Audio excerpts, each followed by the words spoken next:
Alright guys, welcome back to B Team YouTube channel. Flow Grappling calls us the #1 grappling team in the world. I couldn't agree more. Right now we are watching Jacob Rodriguez in the ADCC West Coast Trial Finals. And he's about to slap hands and go to work. Right away the opponent goes in, kind of pulls guard, trying to entangle Jay's legs. Jacob does a really good job of turning right back into it and just knowing all the correct directions to move throughout this leg entanglement. Opponent tries to come up. And he almost has some sort of biceps or calf slicer on Jay's left leg, it appears. Jay does a good job kind of countering with the toe hold and straining his leg so he can get out. Now he's back to neutral position. Seems like our opponent is consistent on pulling guard and going to the legs. Jay is able to spin out and attack with a body lock. And he's doing a good job of getting head in the center, but our opponent's just pretty strong, ripping out of there. Right now, Jay's getting elevated, but he does a good job of kind of floating on top and moving around. Understanding that this guy's going for the legs, straight ankles, and different kind of heel hooks and whatnot. He's very aware.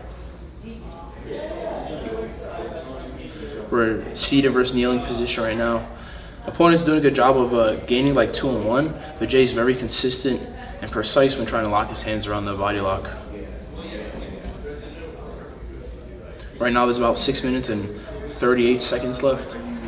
Still kneeling versus seated position.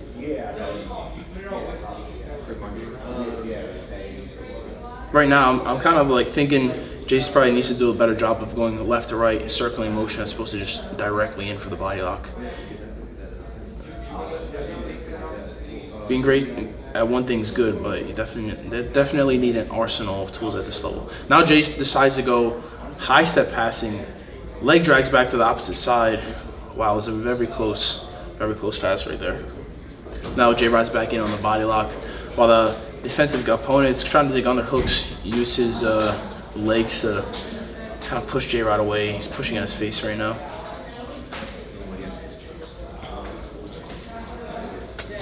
I was very happy with how calm and consistent Jay was with his pressure.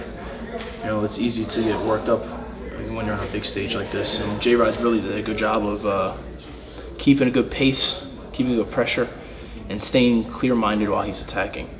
His opponent's going for some kind of De La Hiva. J-Rod's high stepping again and avoiding the leg entanglements pretty well. Even while Jay's getting elevated, seems like he's doing a good job of floating on the opponent's knees. The bottom guy's really having a problem getting any offensive motion going, just because Jay's either fully committed to attacking or he's using his defense to get to a better position. What are we at right now? We have 5 minutes left in the match, and it's on bottom, and he's going for the buggy, for the first buggy in this match. Previously to this buggy choke, we told Jay, listen, because we saw somebody get almost paralyzed in the tournament from getting slammed out of a buggy choke. We were listen, Jay, if you do the buggy choke and the guy stands up, you have to let it go, dude. It's either you keep it locked up, you get slammed, and the guy will get DQ'd, but you can get really, really injured. Or you just let it go and go with the flow from there. But Jay, being the innovative little monster he is, he keeps a 3/4 boogie choke on, as opposed to figure fouring his legs to secure the submission. J-Rod puts his left leg in between our opponent's legs, so he kind of has a standing half guard, if you will, while he has this buggy choke almost locked up. So technically, if J-Rod gets slammed at this point, it would be a disqualification for the opponent and a win for Jay, although potentially, a very dangerous slam for J-Rod. But nevertheless, he didn't fully lock up the boogie choke. He understood the rules of keeping the legs separated, so it wasn't a full submission, just a control position. So a very smart game by Jay. Yes. All right, let's keep watching here. So 4:51 left in the match. J-Rod's hanging on him with the buggy, with this 3/4 kind of new school buggy choke. You can see the opponent start to suffocate a little bit, and he's trying to figure out, do I slam him? Do I just try to push his head away? And the opponent starts to like kind of work a hand or a forearm on Jay's throat. The opponent lands, Jake just kind of lets it go, and they land in a kneeling versus seated position. Jay's like in a sublime position on his back, and the opponent's on top of his knees. Jay appears to have 2 butterfly hooks, and the opponent's kind of trying to walk around those butterfly hooks, maybe going for a body lock. But Jay's so aware, because we do this in here. As the opponent goes to go around his leg, he locks up the second buggy choke. Now he goes for some kind of other position. Opponent pulls out of the buggy choke. Now we have 3 minutes and 50 seconds left, and Jay right now is up on a negative, so 0-0, but the opponent has a negative point because he pulled guard immediately in finals. The defensive guys kind of go for an all-Mary here, trying to lock up an ankle lock, straight ankle, and J-Rod lands on top in this scramble. Now, opponent's kind of desperate. He's just shooting up submissions and trying to go on top and whatnot. You can tell there's some urgency behind what he's doing. Standing versus seated position now. J-Rod knee cuts, tries to dive in, unsuccessful, but still up in points and on top. Very good place to be. Now, J-Rod's in a 50-50 position.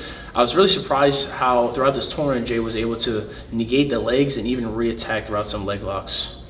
J-Rod's doing a good job of hiding his knee line when he's in this 50-50 position. And now he's going to invert. He's trying to chase that heel a bit. Doing a really good job of sticking to our opponent. Defensive guy trying to sit up now and separate and try to re-attack Jay's legs, but he's doing such a good job of reinforcing his feet and keeping his knees and feet in a dominant position. Jay even at one time gets a bite on the heel and kind of rips it a little bit, but the opponent's able to slip past. No real security. Jay's doing such a good job of defending the legs. He turns around, tries to get his knee line free. The opponent gets to his hips. Jay's sliding out, gets his back to the mat, and the opponent is on top. And we're yelling, get up, you gotta go. Gotta get on top. There's still no points. 2 minutes and 8 seconds left in the match.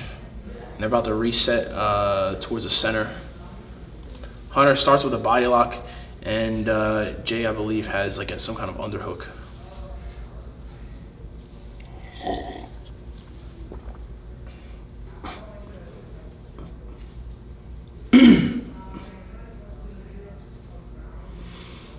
Bottom is not our best position as wrestlers, but man, Jay did a really good job of adapting and using this to his advantage.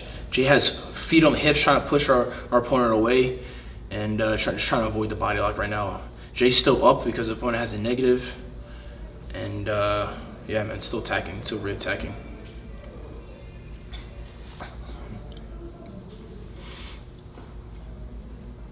Jay's just trying to recover guard. Opponent is able to knee slice past guard, but it seems that Jay just kind of lets him so he can lock up this buggy choke. And I see him adjusting his knee, adjusting his hip, trying to get this figure 4 on his leg so he can get this buggy choke fully locked up.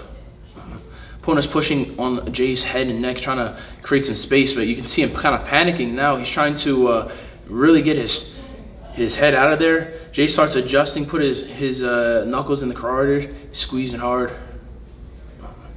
Opponent's starting to panic a little bit. You can see him, the breathing starting to pick up. He's pushing, he's jerking around a little bit. 1, 2, oh, he's tapping. And there we go, J-Rod, ADCC West Coast Trials champion. 88 kilograms, 7 matches, 7 submissions, an incredible, absolutely dominant performance by J-Rod. That's what happens when you train at B Team. What's up, guys? Welcome back to B Team Jiu-Jitsu. Today we're here at training at our typical 12 p.m. class. We have a good mixture of big boys, grapplers, wrestlers, and mixed martial artists indoors. So enjoy the training. Make sure you guys like and subscribe. Let's get it done.